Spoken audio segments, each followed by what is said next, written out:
ইসলাম যদি প্রতিষ্ঠিত হয়ে যায়, প্রাণীকুল নিরাপত্তা পাবে। ছোট্ট একটা হাদিস শোনায়, নবী করিম সাল্লাল্লাহু আলাইহি ওয়াসাল্লাম বলেছেন, হাদিস বুখারীতে আছে, এক খারাপ মহিলা রাস্তা দিয়ে হেঁটে যাচ্ছে মরুপ্রান্তরে।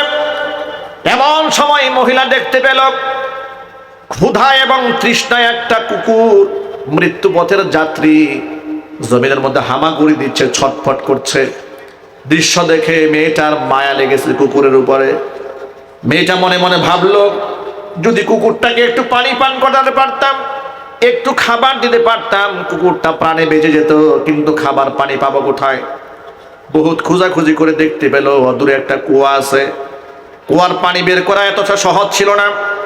গায়ের উড়নাটাকে রশি বানিয়ে, আরবের মেয়ে পায়ের চামড়ার মোজাটাকে বালতি বানিয়ে কষ্ট করে পানি বের করে তৃষ্ণার্ত মৃত্যুপথের যাত্রী কুকুরের মুখের মধ্যে পানিটা তুলে দিয়েছে।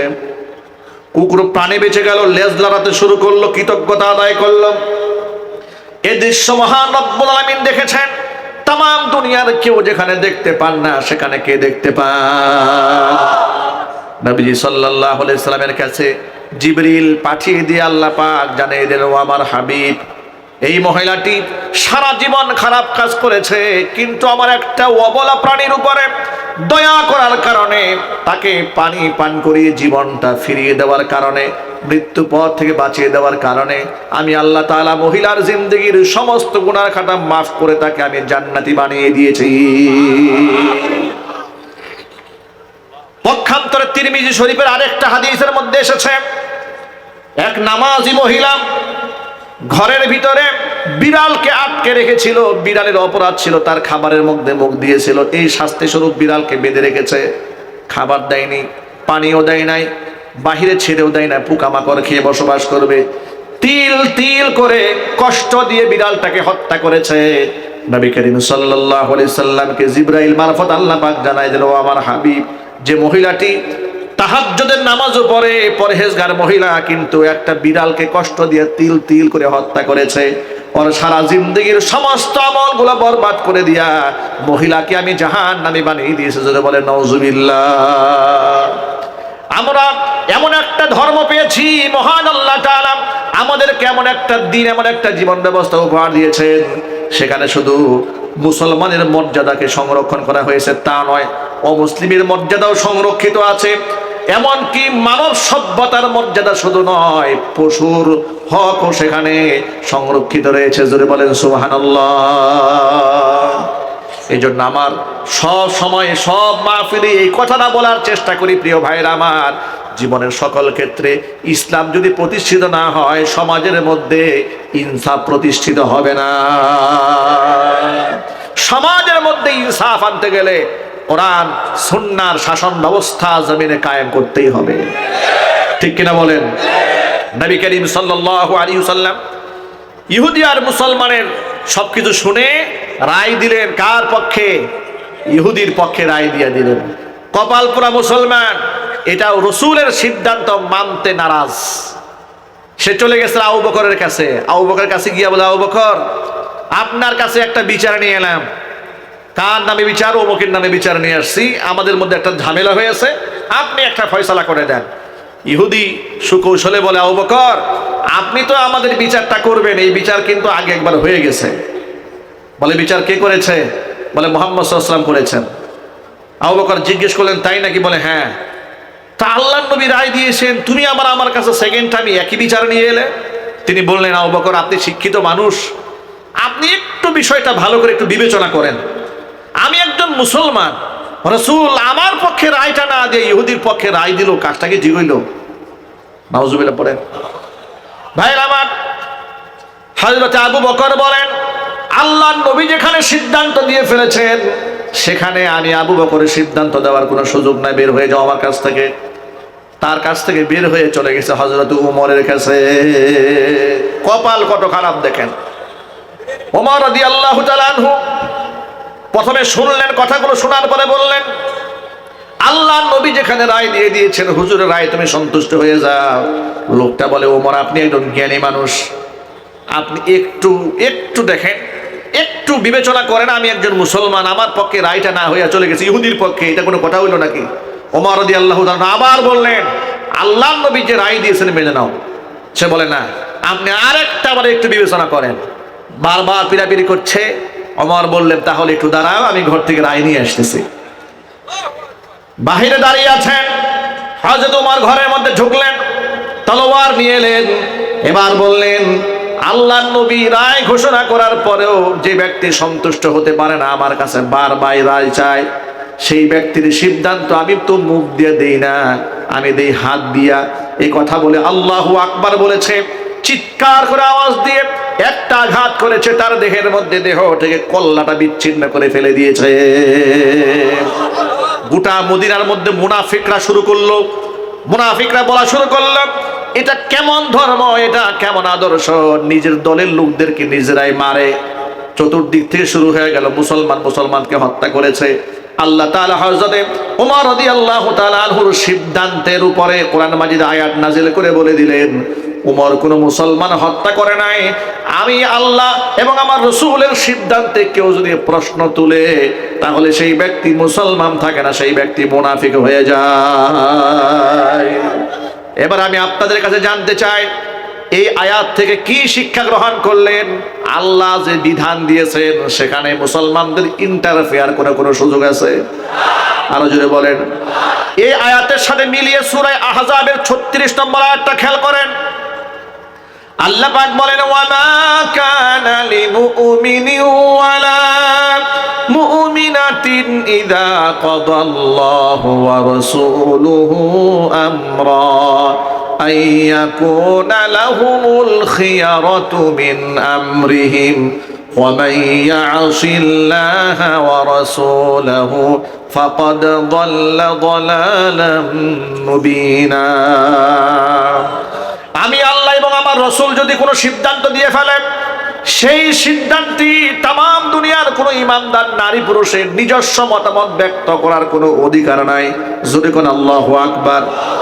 ভাইরা আমার, তাহলে নামাজের বিধান কে দিয়েছেন? জোরে বলেন। রোজার বিধান কে দিলেন?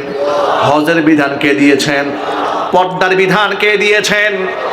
যদি আল্লাহ তাআলা পর্দার বিধান মা বোনদেরকে দিয়ে থাকেন, পুরুষদেরকে দিয়ে থাকেন, তাহলে সেই পর্দা পুশিতা নিয়ে যদি কেউ প্রশ্ন তোলে, তার ঈমান আছে? এই যে বর্তমান সমাজে বেগম রুকিয়াকে নিয়ে গোটা বাংলাদেশের বুদ্ধিজীবী মহলে আগুন লেগে গেছে।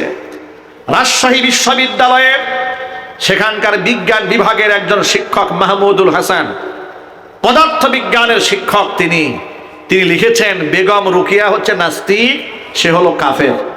এটা ফেসবুক স্ট্যাটাস লেখার কারণে বাংলাদেশের সিনিয়র রাজনীতিবিদ, এমনকি বাংলাদেশের তথাকথিত বাম এবং রামেরা, তথাকথিত নারীবাদীরা ক্ষিপ্ত হয়ে গেল। একজনে ফেসবুকে লিখেছে, আমি নামটা বলবো না, অনেক বড় একটাকে আপনারা চিনবেন। তিনি ফেসবুকে লিখেছেন যে তিনি কি আসলেই পদার্থ বিজ্ঞানের শিক্ষক নাকি নিজেই অপদার্থ। বেগম রুকিয়াকে তিনি কেন মুরতাদ বললেন, কেন কাফের বললেন? অথচ এই বেগম রুকিয়া নাকি নারী জাতির অগ্রগতির দূত। নাউজুবিল্লাহ পড়েন। আমি আপনাদেরকে তার রচনাবলী আমি বেশ কয়েকটা ঘাটাঘাটি করেছি। রচনাবলীর মধ্যে নারীদের পর্দার ব্যাপারে তার যে পরিমাণ ঘৃণা, যে পরিমাণ বিদ্বেষ, সে বলেছে ইসলাম নারীদেরকে যে পর্দা পুশিতার কথা বলে, আর যে পর্দার বিধানগুলো দেশের মহিলারা মেনে চলে, এই পর্দার মাধ্যমে নারীদেরকে গৃহবন্দী করা হয়েছে। নাউজুবিল্লাহ জোরে পড়ুন। এখানে শেষ নয়, মহিলা আরো বলেছে যে কোন এক ঘরে নাকি বুরকা পরা কোনো মহিলা ঢুকেছে রাতের বেলায়, বাচ্চারা নাকি ভূত বলে ভয় পেয়েছে। মানে বুরকা পরা মহিলাদেরকে ভূতের সাথে তুলনা করেছে। গেল 2 নাম্বার। 3 নাম্বার, সে বলেছে যে কোনো এক রেল স্টেশনে টিটি মাস্টার তিনি আসলেন, আসার পরে হাজী সাহেবকে ডেকে বলে, হাজী সাহেব, লোক চলাচল করবে, আপনার বস্তাগুলো একটু সরান। হাজী সাহেব নাকি বলেছে, এগুলো তো বস্তা না, এগুলো আমাদের ঘরের মহিলারা। এরপরে টিটি মাস্টার বলতে, মহিলা মানে আপাদমস্তক বুরকায় ঢাকা, হাত মোজা পা মোজা পরা। তখন নাকি টিটি মাস্টার এদেরকে লাথি মেরে দেখেছে এরা আসলে মানুষটা বস্তা। আপনি একটু চিন্তা করেন, ইসলামে নারীদের পর্দার বিধানের উপরে কেমন ঘৃণা থাকলে এমন কাল্পনিক গল্প, মিথ্যা গল্প, গাঁজাখুরি গল্প জাতিকে শিখিয়ে দিয়েছে, সে নাকি হয়ে গেছে নারী জাতির অগ্রগতির দূত। নাউজুবিল্লাহ পড়েন। আমি আমার সকল ভাইদেরকে বলিষ্ঠ কণ্ঠে বলতে চাই, নারী জাতির অগ্রগতির দূত হচ্ছে আমাদের মা উম্মুল মুমিনিন মা আয়েশা সিদ্দিকা রাদিয়াল্লাহু তাআলা আনহা। ঠিক না ঠিক জোরে বলেন। মুহাদ্দিসা ছিলেন 2210টা হাদিস একাই বর্ণনা করেছেন। সাহাবায়ে کرام জটিল কোনো মাসআলায় আটকায় গেলে মা আয়েশা রাদিয়াল্লাহু তাআলা আনহার কাছ থেকে সমাধান চেয়ে নিতেন। এখন আপনাদেরকে বলি, পর্দা পুশিতার ব্যাপারে যে মহিলা এমন মারাত্মক প্রশ্ন তুলেছে, এবার আমি কোরআন থেকে আর রাসূলের হাদিস থেকে ছোট্ট দুটো আপনাদের সামনে উপমা তুলে ধরবো। আপনারা কি বিরক্ত হচ্ছেন? কষ্ট হচ্ছে? নবী করিম সাল্লাল্লাহু আলাইহি ওয়াসাল্লাম নিজের বাড়িতে অবস্থান করেছেন। হুজুরের স্ত্রী উম্মে সালামা রাদিয়াল্লাহু তাআলা আনহা এবং আরেকজন স্ত্রী হযরতে মাইমুনা রাদিয়াল্লাহু তাআলা আনহা দাঁড়িয়েছিলেন। হাদিসটা বর্ণনা করেছেন আমাদের মা উম্মে সালামা। তিনি বলেন, ইতোমধ্যে পর্দার আয়াত নাজিল হয়েছে, আমাদের মাঝে আগমন করলেন হুজুরের অন্ধ সাহাবী আব্দুল্লাহ ইবনে উম্মে মাকতুম রাদিয়াল্লাহু তাআলা আনহু। তিনি এলেন, নবীজি সাল্লাল্লাহু আলাইহি সাল্লাম আমাদেরকে বলেন, ইহতাজিবা মিনহু, তোমরা এই অন্ধ সাহাবী থেকে পর্দার আড়ালে চলে যাও। এমন সময় উম্মে সালামা রাদিয়াল্লাহু তাআলা আনহা প্রশ্ন করলেন, আলাইসা হুয়া আ'মা লা ইউবসিরুনা ওয়া লা ইয়ারিফুনা, ও নবীজি তিনি তো অন্ধ মানুষ, তিনি তো আমাদেরকে দেখতেও পারবেন না, চিনতেও পারবেন না। আল্লাহর নবী তখন কি জবাব দিলেন শোনেন, সে তো অন্ধ, তোমাদেরকে দেখতে পাবে না। আফা আমিয়া ওয়ানি আনতুমা আলাস্তুমা তুবসিরানিহি, তোমরা কি অন্ধ নাকি তোমরা কি তাকে দেখতে পাবে না? ভাইরা আমার, আল্লাহর নবী সাল্লাল্লাহু আলাইহি সাল্লাম নিজের পরিবারের সদস্যদেরকে পর্দার ব্যাপারে কত কঠোর অবস্থান গ্রহণ করেছিলেন। আল্লাহু আকবার বলেন।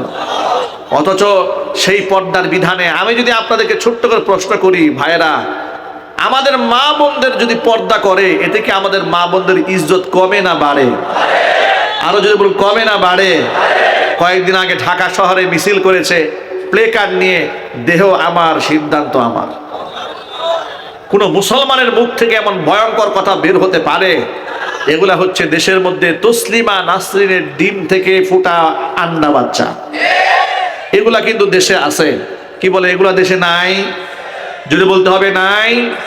সুতরাং এই পর্দা নিয়ে তামাশা, এটা গণতান্ত্রিক রাষ্ট্র হিসেবে চলে, কিন্তু আমি অবাক বিস্ময়ে তাকিয়ে রই যখন দেখি এই সমস্ত উপহাসের পক্ষে দেশের বড় বড় তথাকথিত শিক্ষিত লোকেরা কথা বলে। যখন বাউলদের পক্ষে শিক্ষিত লোকেরা কথা বলে, দেশের প্রথম সারির রাজনীতিবিদরা কথা বলে, তখন আমার মনে খুব কষ্ট লাগে যে আল্লাহকে গালি দিল, তাদের কষ্ট লাগলো না, অথচ বাউলদের উপর হামলা হয়েছে বলে মিথ্যা অভিযোগ করে বাউলদের জন্য দরদ উতলায় পড়লো। তখন আমার একটা মনে আঘাত লাগে, আবার একটা অনুশোচনাও জাগ্রত হয়। অনুশোচনাটা কি বলবো? অনুশোচনা হলো, আমাদের দেশে যখন আলেম উলামারা রাজনীতির মাঠে নামেন, এই সমাজের মধ্যে একটা কথা আছে, হুজুর রাজনীতি ভালো মানুষের কাজ না, এগুলো এই খারাপ মানুষ এরা করবে। আপনারা মসজিদে আসেন থাকেন, মাদ্রাসায় আসেন থাকেন, খানকায় আসেন থাকেন, ওয়াজ মাহফিল করেন, আল্লাহ বিল্লাহ করেন, এটাই ভালো। এই রাজনীতির মধ্যে আপনারা যায় না, এটা কাদা সুরাসেরির মাঠ বলে মোহাব্বতের সাথেই। তারা কথাটা খুব মোহাব্বত নিয়েই বলে যে হুজুর মানুষ, তারা এসে কাদা সুরাসেরির মধ্যে আসবে, হিংসা জিজ্ঞাসার মধ্যে আসবে। এই সুযোগে আলেমরাও দেখলো যে এত কাদা সুরাসুরি, এখানে গিয়ে কোনো লাভ নাই। এবার আলেমরা ইউটার্ন করে ঘরে থাকার সুবাদে এই পুরো আসনগুলাকে দখল করে নিল ইহুদি বেঈমান খ্রিস্টানদের দালালগুলা, যারা চোর, ডাকাত, লম্পট, জেনাকার, বদমাস, রাষ্ট্রের টাকা বিদেশে পাচার করে দিল। সুইস ব্যাংকে অ্যাকাউন্ট করলো, 1.5 লক্ষ কোটি টাকা বিদেশে পাচার করে দিল। এরা ক্ষমতার মস্তদে যায় আর গিয়ে আলেমদেরকে মৌলবাদ বলে গালি দেওয়া শুরু করে, জঙ্গিবাদ বলা শুরু করে দেয়। ওই যে কিশোরগঞ্জের ফজু পাগলা কয়েকদিন আগে বলেছে, ফজু পাগলা বলেছে যে আমি মা বোনদেরকে বলবো, মায়েরা বোনেরা, তোমরা মোল্লা মৌলবী মুন্সি আলেম ওলামাদের সন্তান তোমাদের গর্ভে ধারণ করো না। আলেমদের উপর এত বিদ্বেষ যার, তাকে কি মুসলমান বলার কোনো সুযোগ থাকে? চিৎকার দিয়ে বলতে হবে থাকে। ফজু পাগলাকে বলতে চাই, জুলাই আগস্ট পরবর্তী বাংলাদেশ এটা স্বৈরাচারের তৈরি করা বাংলাদেশ নয়। স্বৈরাচার আলেম বিদ্বেষী বক্তব্য দিয়েছে, আলেমদেরকে জেলখানায় নিয়েছে, ফাঁসির মঞ্চে উঠিয়েছে, আলেমদের মাহফিলগুলো বন্ধ করে দিয়েছে। গোটা বাংলাদেশের আলেম সমাজের মধ্যে 144 ধারা জারি করেছিল। মহান আল্লাহ তাআলা আমাদের জীবনের মধ্যে 144 ধারা জারি করে রাষ্ট্রপতির ঘাড় ধাক্কা দিয়ে বের করে দিয়েছে।